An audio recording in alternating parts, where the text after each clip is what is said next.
여러분, 하나님의 보좌를 성경에 보면은 우리에게 말씀하고 있지요.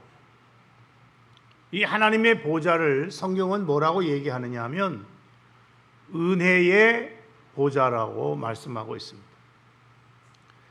그래서 하나님의 사람인 저와 여러분들이 은혜를 받고자 한다면 반드시 이 은혜의 보좌 앞으로 나아가야만 합니다. 그러면 우리가 어떻게 은혜의 보좌 앞에 나아갈 수 있을까? 성경은 이에 대하여 우리에게 말씀하기를 그것이 바로 예배라고 가르쳐주고 있습니다. 성경을 보면 하나님의 보좌 또는 주님의 보좌라는 말이 약 79번 정도가 나오게 되는데, 이 하나님의 보좌라는 말이 나올 때마다 여러분, 그 말과 함께 전후 문맥 가운데에 반드시 등장하는 말이 있는데, 그것이 무엇인가 하면 찬양이라는 말이라든지 경배라는 말, 또 엎드린다라고 하는 이러한 말들이 여러분 같이 붙어서 나오고 있다는 것을 보게 됩니다.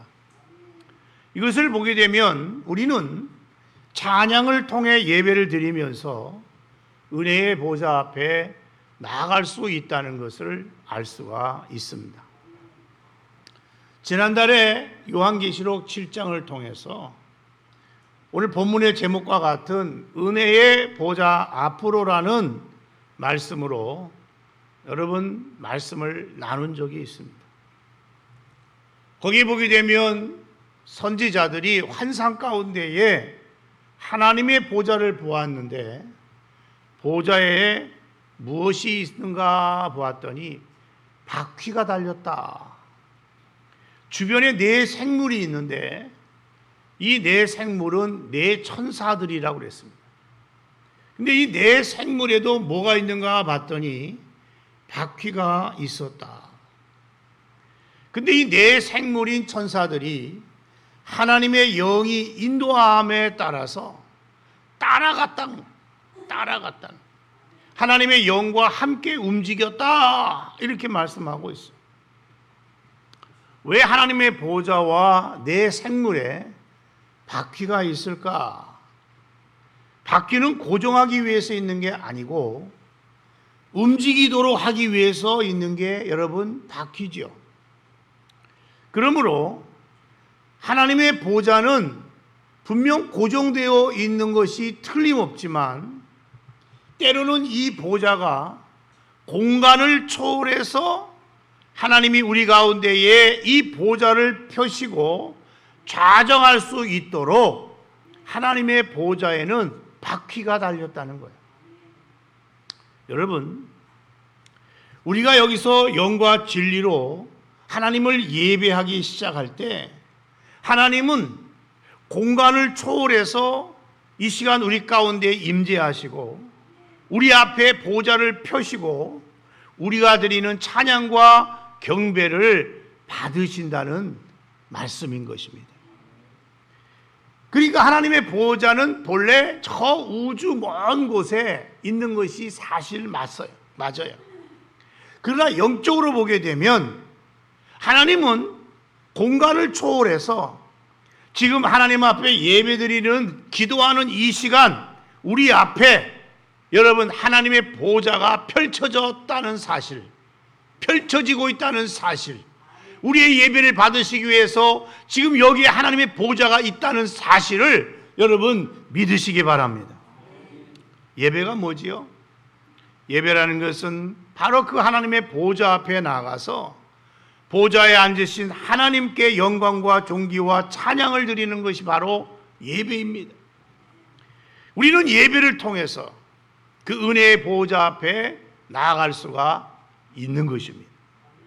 그러면 성경은 은혜의 보좌 앞에 나가는 방법으로 예배를 우리에게 가르쳐 주시고 있는데 또 하나의 방법을 제시해 주고 있습니다. 그것이 바로 뭐냐 하면 기도라는 것입니다. 우리는 기도를 통해서 은혜의 보좌 앞으로 나아갈 수가 있어요. 하나님의 자녀된 저와 여러분은 어디서든지 언제든지 내가 기도하고 있는 장소와는 상관없이 여러분 기도하는 바로 그 자리가 바로 하나님의 보좌 앞이라는 사실을 믿으시기 바랍니다. 그러므로 우리가 여기서 기도하면 여러분 이 자리가 바로 은혜의 보좌가 있다는 사실을 믿으시기 바랍니다. 여러분이 언제 어디서든지 간에 무릎 꿇고 여러분이 기도를 시작하게 되면 그 자리가 은혜의 자리가 된다는 말씀인 것입니다. 그렇다면 여러분, 하나님은 저와 여러분을 가르쳐서 왕같은 제사장이라고 했습니다.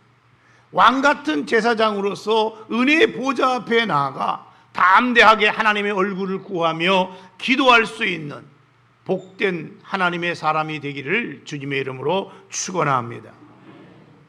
오늘 본문에 보게 되면 다윗이라는 사람이 바로 그렇게 기도했어요. 2절을 다 같이 한번 읽겠습니다. 시작.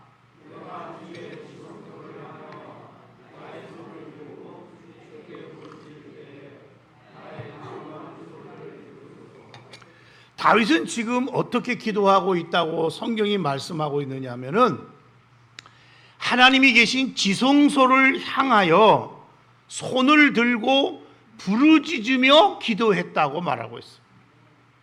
여러분, 지성소가 어디죠? 성경에서 말하는 지성소는 하나님의 보좌가 있는 곳을 의미합니다. 그런데 여러분, 우리는 성경에 보게 되면 이 지성소가 하나님의 성막 안에, 성소 안에, 휘장 뒤에 있다고 말씀하고 있어요. 근데 여러분, 다윗의 시대에는 아직 여러분 성전이 지어져 있지 않습니다. 그런데 다윗이 지성소를 향하여 손을 들고 기도했다고 했다면 이 말은 뭘 의미하냐면 하나님의 임재를 상징하고 있는 언약궤가 있는 성막이 있는 그 장소인 실로를 향하여 다윗이 손을 들고 기도했다는 말씀인 것입니다. 자, 다윗은 어떻게 하나님 앞에 나가 기도했는지 오늘 본문에 보게 되면 다윗이 기도할 때에 그 기도의 자세와 기도의 태도에 대해서 우리에게 보여주고 있어요. 우리가 하나님 앞에 기도할 때에 있어서 참 중요한 것이 하나 있는데 그것은 바로 기도의 내용입니다.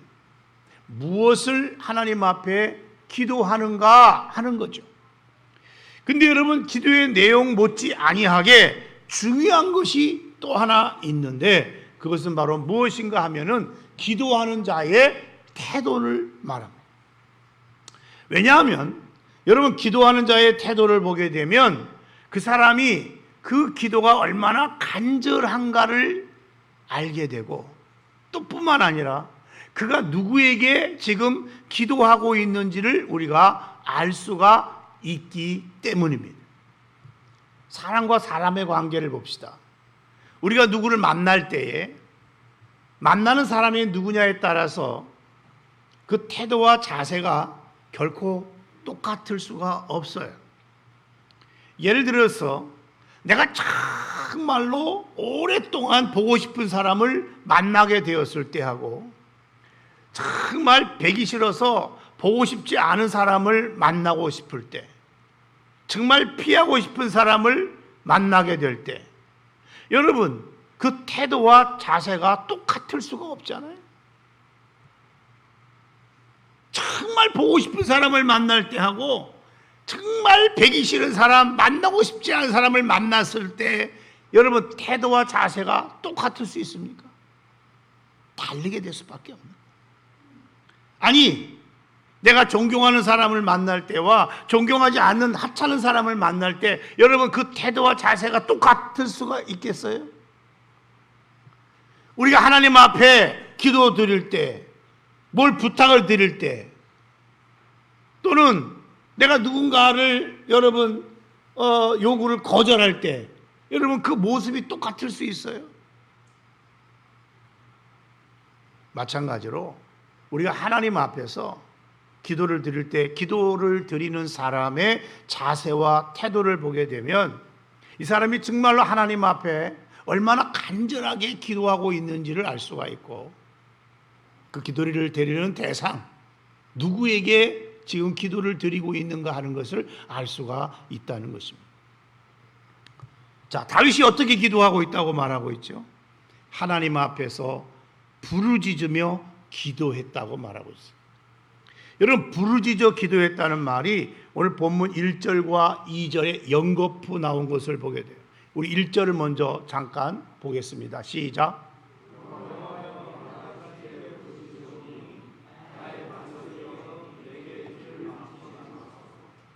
2절도 봅니다. 시작.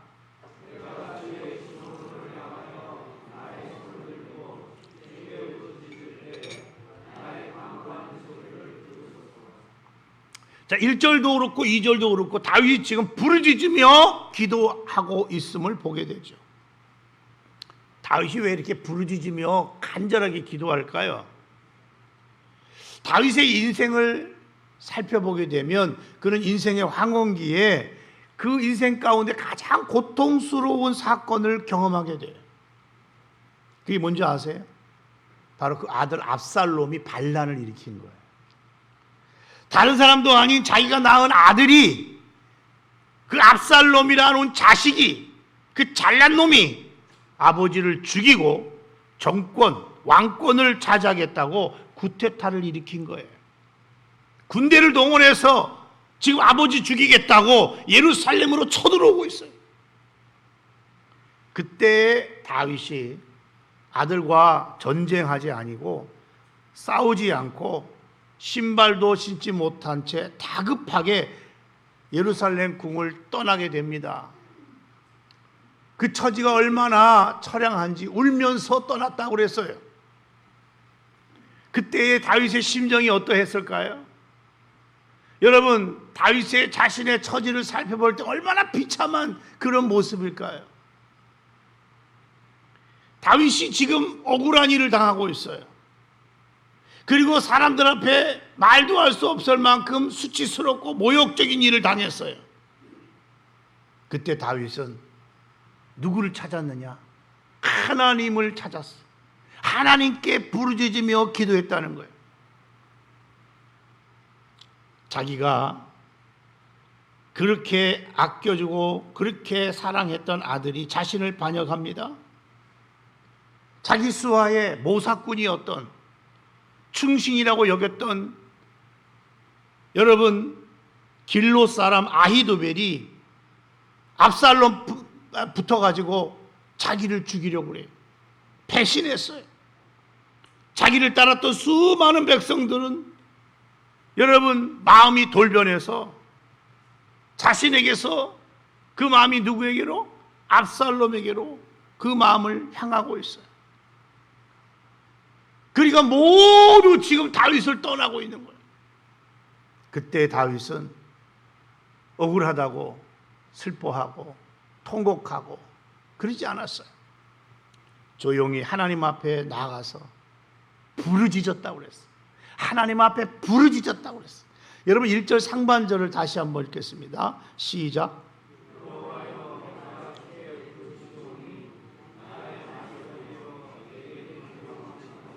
여호와여. 여호와는 하나님의 이름이죠. 근데 여러분 여호와여 할 때에 이 여호와라는 말 안에는 몇 가지 뜻이 담겨져 있어요. 가장 첫 번째는 전능하신 하나님이라는 뜻이 있어요. 근데 두 번째로 어떤 뜻이 안에 있느냐면 그 여호와는 약속을 지키시는 신실하신 하나님입니다. 그런 뜻이에요. 하나님은 약속을 지키시는 신실한 분이라는 거예요. 근데 여러분 다윗이 여호와여 하고 하나님 앞에 기도할 때에 그 하나님을 또 뭐라고 부르냐면 나의 반석이요 이렇게 말하고 있어요. 여호와여 그러고 나서 그 하나님을 다시 나의 반석이여 이렇게 불렀어요. 자신이 지금 목숨이 위협받고 있는 절박한 위기 상황이지만 그가 하나님을 향하여 하나님을 의지하고 하나님을 부르짖을 때에 여호와 당신은 나의 누구다? 반석입니다 이렇게 말하고 있다는 거예요. 시편 18편 2절에도 보면 다윗은 이렇게 말해요. 여호와는 나의 누구라고요? 반석이시요. 맞습니다. 하나님은요 반석이신 하나님이십니다. 때문에 우리 하나님은 반석처럼 흔들리거나 변하지 않습니다. 그러나 사람은 어떻죠? 변해요. 그렇게 이뻐해주고 그렇게 사랑해주었던 아들 압살롬 변했잖아요. 아버지 죽이고 왕권 차지하려고 쳐들어오고 있어요. 그동안 다윗 옆에서 모사꾼으로 수고했던 아히도벨이 여러분 자기를 떠나서 압살롬에게 붙어가지고 자기를 배신하고 있어요. 모든 백성들이 다윗 왕을 그동안 신뢰했었는데 이제는 백성들마저 다윗에게 등을 돌렸다는 것입니다. 이처럼 사람은 변해요. 상황도 변해요. 여러분 모든 상황이 언제나 똑같지 않습니다. 여러분 우리가 살아가는 데 있어서 보게 되면 여러분 어떤 때는 비도 내리고 어떤 때는 번개도 치고 어떤 때는 바람이 많이 불고 어떤 때는 너무 덥고 환경도 변하고 상황도 변해요. 네? 뿐만 아니라 여러분 우리가 살아가는 삶의 환경도 늘 똑같지 않아요. 지금 여러분 건강하죠? 언제 어떤 병이 나게 찾아와가지고 내 목숨을 끊어갈지 몰라요. 그동안은 내가 건강했는데 병원에서 진찰을 받아보니까 아닙니다. 그때부터 여러분 달라지게 돼 있어요.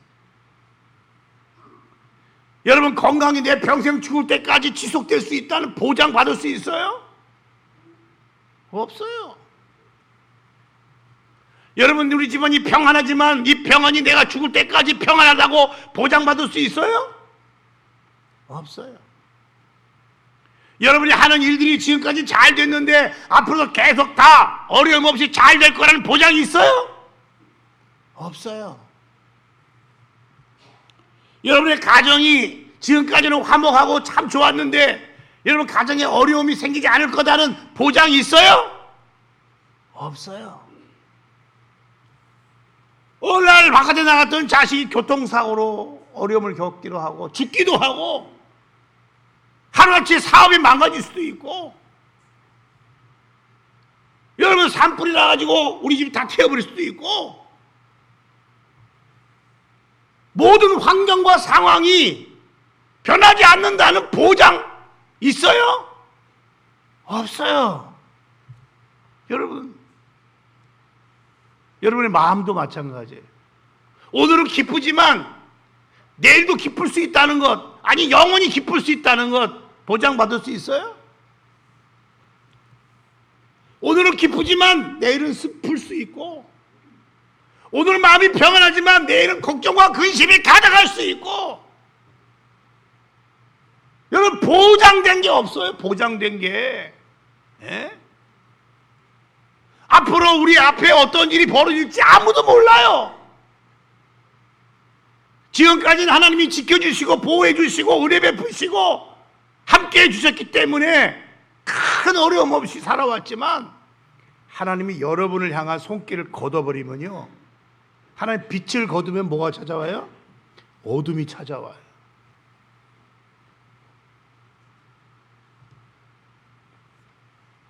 우리 하나님은 그런데 우리 하나님은 변하지 않아요. 성경은 하나님을 향해서 변치 않으시는 분, 흔들리지 않는 분으로 성경은 말씀하고 있어요. 그래서 우리는 반석이신 하나님 앞에 나가서 기도할 수 있는 거예요. 다윗은 시편 18편 31절에서도 이렇게 당당하게 외치고 있어요. 다 같이 읽겠습니다. 시작.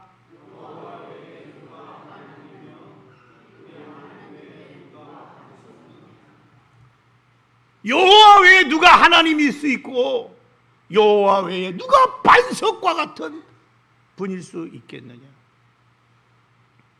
하나님 외에는 반석이 없다는 거죠. 오직 하나님만이 반석이라는 거예요. 그렇다면 묻습니다.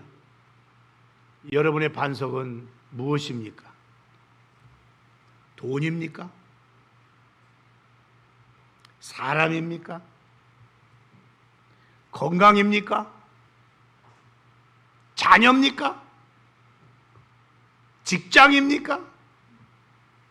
여러분, 이런 것들은요, 하나님이 우리에게 주신 귀한 선물이지만은 이런 것들이 우리의 궁극적인 반석이 될 수가 없어요.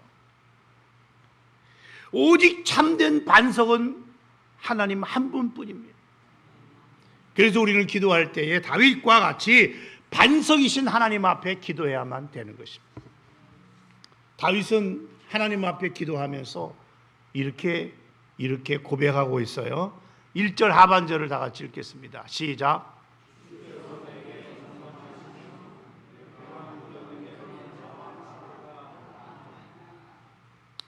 시편 143편 7절에도 보면 동일한 말씀이 나오는데 역시 계속 읽습니다. 시작.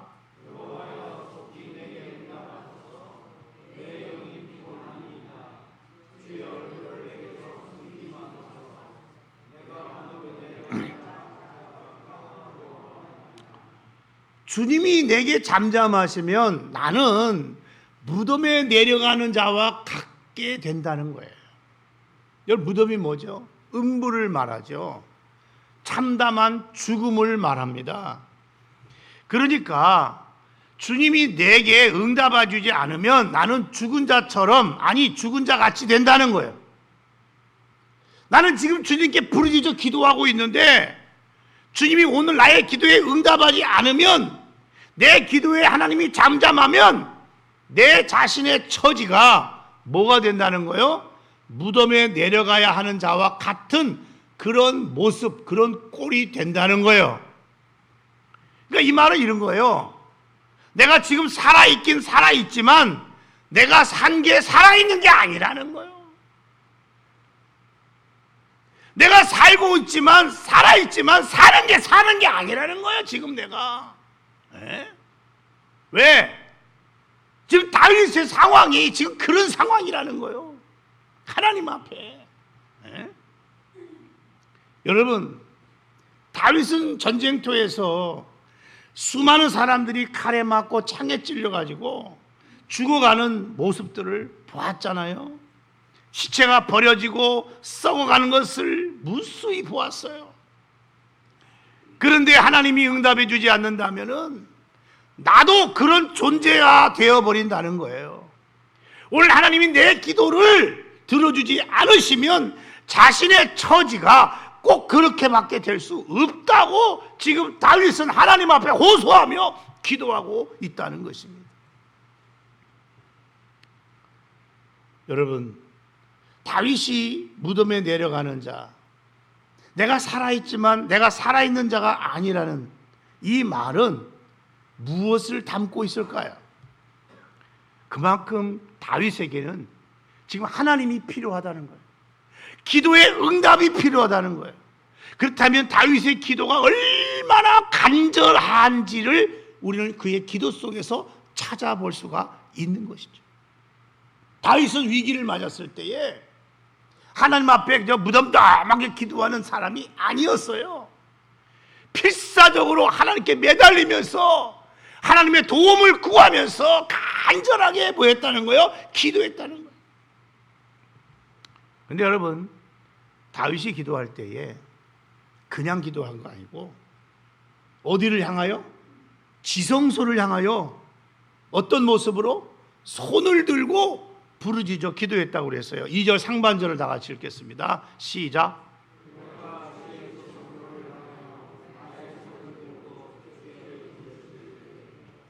지금 다윗은요, 압살롬 때문에 예루살렘 성을 떠났잖아요. 정처 없이 떠돌아다니고 있어요. 그럼에도 불구하고 자기가 있었던 그 예루살렘 그 궁, 그 속에 실로라는 곳, 지성소가 있는 곳을 향해서 기도했다는 것이잖아요. 손을 들고 기도했다고 그랬어요.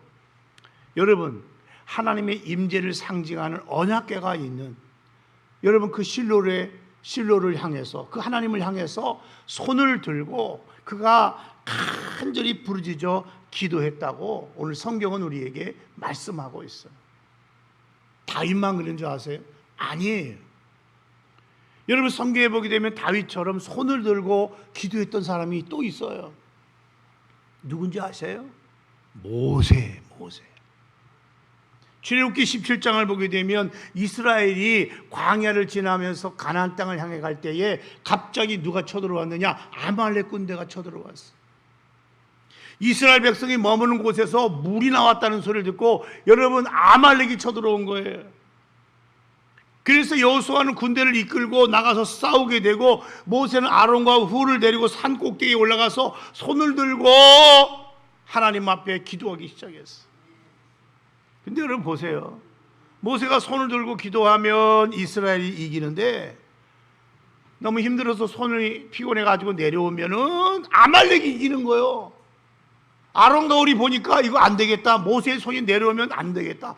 그래서 아론과 훌이 양쪽에서 모세의 손을 탁 받쳤어요.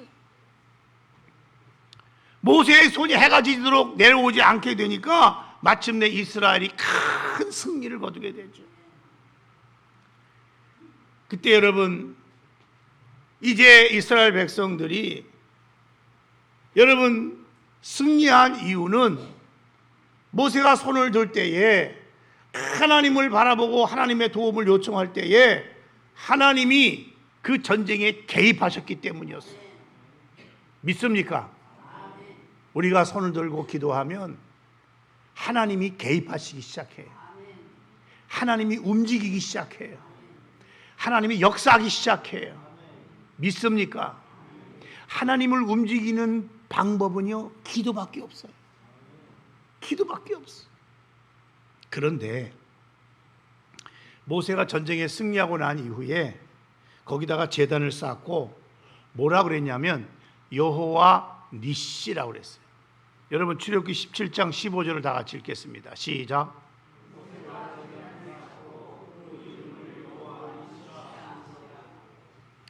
여러분 이 전쟁에서 승리한 후에 여호와 니시, 우리로 하여금 하나님이 승리하게 해 주셨다 그 말이죠. 근데 16절에 보면요, 왜 이스라엘로 하여금 이 전쟁에 승리하도록 하시고 그리고 그것을 기록하게 하셨는데 그 이유를 설명해 주고 있어요. 출애굽기 17장 16절 각 줄을 보면 거기 이렇게 되어 있어요. 여호와의 보호자를 향해 손을 들었으니, 모세가 손을 들었는데 여호와의 보호자를 향하여 손을 들었다는 거예요. 그냥 손만 든 게 아니요. 어디를 향하여? 여호와의 보호자를 향하여 손을 들었다는 거예요. 오늘 개역성경에는 뭐라고 되어 있냐면 여호와께서 맹세하시기를 이렇게 되어 있어요. 그러니까 여러분 이 말을 합쳐보면 모세가 여호와의 보호자를 향하여 손을 들자 하나님이 그때부터 뭐라 그랬느냐면 내가 아말렉과 대대로 너희를 위해서 싸워주겠다. 너희 원수를 위해서 내가 함께 싸워주겠다. 그런 말이에요. 여러분, 근데 우리가 한 가지 기억할 것이 있어요. 내가 믿음의 고백도 없이 그냥 손만 들고 기도했다고 해서 하나님이 우리의 기도를 들어주시는가? 그렇지 않다는 거예요. 여러분, 손만 들어 기도했다고 해서 하나님이 무조건 일하신다고 생각하지 마세요. 하나님은 그렇지 않아요. 그것을 성경이 우리에게 말씀해 주고 있어요. 뭐라고 말씀하고 있냐면 우리의 마음과 손이, 우리의 믿음과 손이 함께 하나님 앞에 들려져야 된다. 그렇게 말하고 있어요. 예레미야가 3장 41절인데 다 같이 읽겠습니다. 시작.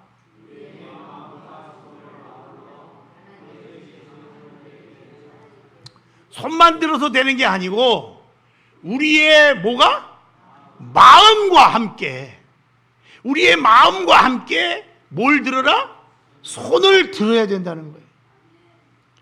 여러분, 우리의 마음을 다하여, 뜻을 다하여, 목숨을 다하여, 정성을 다하여 손을 들고 하나님을 향하여 기도해야 된단 말이에요. 손만 들었다고 다 되는 게 아니라는 거죠. 여러분, 바리새인들을 보세요. 이 바리새인들은 사람들 앞에 무엇을 보여주려고 했냐면 나는 기도하는 사람이다. 이걸 보여주기 위해서 시장 바닥에서 중앙에 서서 손 들고 하나님 앞에 기도했다고 그랬어요. 그렇지만 바리새인들이 손 들고 오랫동안 기도했지만 어떤 일도 일어나지 않았어요. 왜일까요? 그들의 마음은 하나님으로부터 멀리 떠나 있으면서 사람들에게 내가 이렇게 기도하는 사람이다 하는 모습을 보여주기 위하여 들었던 손이기 때문에 그렇습니다. 손만 든 거예요. 기도의 모습만 있었던 거예요. 거기에 무엇이 담겨져 있지 않았어요? 마음이 없어요. 무엇이 없어요? 믿음이 없어요. 믿음이 없이 하는 행동은 아무 의미가 없다는 사실을 알아야 돼요. 여러분, 모세가 아말렉과 싸울 때에 여호와의 보호자를 향하여 손을 들고 기도했다 그러지 않았어요?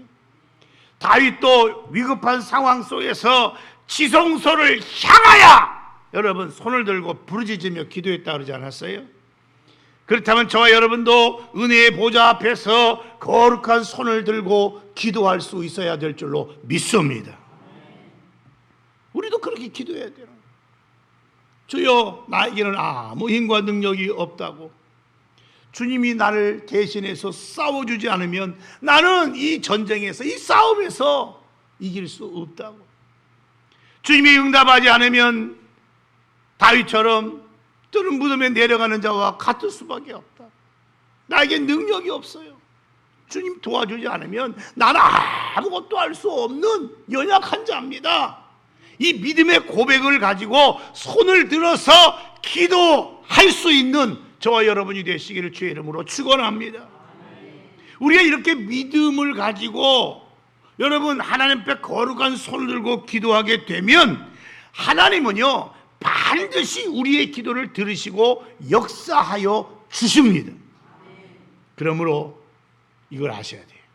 기도의 현장에서 승리해야 됩니다. 여러분, 기도의 현장에서 승리하기를 주님의 이름으로 축원합니다. 사실 전쟁의 승패는 싸움의 현장에 달려있는 게 아니고 우리가 성경을 보면 기도의 현장에서 결정된다는 사실을 알 수 있습니다. 그렇습니다. 싸움의 현장보다 중요한 것은 바로 기도의 현장인 것입니다. 우리 예수님도 보세요. 겟세마네라고 하는 기도의 현장에서 승리를 하셨기 때문에 골고다 언덕이라고 하는 그 십자가의 현장에서도 그는 승리할 수가 있었던 겁니다. 근데 여러분, 참으로 염려스러운 것 중에 하나가 뭔지 아십니까? 우리는 어떤가? 우리는 기도의 현장이 없이 우리의 삶의 일터에서 승리하려고 하는 모습이 있다는 것입니다. 기도의 현장에서의 승리 없이 내 힘과 내 노력만 가지고 승리하려고 하는 이러한 모습이 오늘날 교회 안에 여러분 그리스도인들 가운데에 많이 있다는 것입니다. 여러분, 기도의 현장이 있어야 돼요. 기도의 현장에서 승리해야 우리의 삶의 현장에서 승리할 수가 있는 거예요. 기도의 현장에서 승리해야 우리의 삶의 현장에서 승리하게 되는 거예요. 기도의 현장에서 내가 승리할 때에 여러분 회개의 역사도 일어나게 되는 거예요. 누군가를 위해서 여러분 기도한다고 생각해 보세요. 내가 그 기도의 현장에서 그 사람의 이름을 부르고 그 사람을 내 마음에 품고 간절히 기도하고 부르짖어 기도할 때에 그 현장에 내 기도가 하나님 앞에 상달되게 되면 하나님은 어느 날 그 사람의 애통하는 마음, 회개하는 마음을 갖게 해주십니다. 우리의 기도가 응답되어져서 그 사람의 삶 가운데에 하나님의 일하심을 우리로 하여금 보게 되는 역사가 나타나게 된다는 것입니다. 기도해야 여러분 상대방의 마음도 열려지게 돼 있어요. 기도하면 아무리 강팍한 사람일지라도 여러분 하나님이 그 마음을 열어놓게 되어 있습니다. 내가 정말로 간절히 부르짖어 손을 들고 하나님 앞에 기도하게 된다면 사탄의 견고한 진도 무너지게 될 줄 믿으시기 바랍니다. 혹시 여러분의 삶 가운데 무너진 것이 있고 잃어버린 거 있다면 하나님이 그것을 회복시키는 역사도 베풀어 주실 것을 믿으시기 바랍니다. 잃어버린 건강이 회복되는 역사가 나타날 것입니다. 잃어버린 가정의 평안이 여러분 회복되는 역사가 나타날 것입니다. 여러분이 하는 모든 일에 여러분 망가지고 막히고 어려운 것들이 다 술술술술 풀려지면서 모든 것이 이전보다 더 크게 하나님이 축복해 주시는 역사가 나타나게 될 줄을 믿으시기 바랍니다. 기도의 현장에서 먼저 승리해야 돼요. 기도의 현장에서 여러분 승리하기를 주의 이름으로 축복합니다. 다윗 보세요. 그가 인생의 위기를 만났을 때에 정말 억울한 상황이지만 은혜의 보좌 앞에 나가서 손을 들고 간절히 기도하지 않았어요? 모세도 아말렉과 싸울 때에 거룩한 손을 들고 여러분 하나님의 보좌를 향하여 기도했다고 그러지 않았어요? 우리도요, 어떤 상황이 우리 앞에 주어진다 할지라도 여러분 어떠한 상황 속에서도 그것이 여러분 평안할 때도 마찬가지지만 힘들고 어려울 때도 마찬가지입니다. 내가 해결할 수 없는 일들이 우리 앞에 찾아올 때에도 여러분 하나님의 보좌를 향하여 거룩한 손을 들고 간절히 부르짖어서 여러분 기도의 현장에서 승리하는 저와 여러분이 되시기를 주의 이름으로 축원합니다. 모든 기적은요 기도의 현장에서부터 시작이 되는 거예요. 하나님의 움직임과 일하심은요 기도의 현장에서부터 시작이 되는 거예요. 따라합시다. 모든 기적은 기도의 현장에서 시작됩니다. 믿으시면 아멘 합시다. 말씀을 맺습니다. 저는 여러분 오늘부터라도 기도의 현장에서 승리하심으로 말미암아 여러분의 삶의 현장에서 날마다 승리를 경험하고 승리를 체험하고 하나님의 영광을 보고 하나님의 일하심을 보며 살아가는 자들이 되시기를 주의 이름으로 축복합니다. 축복합니다. 축복합니다. 우리 한번 이 시간 간절한 마음으로 기도합시다.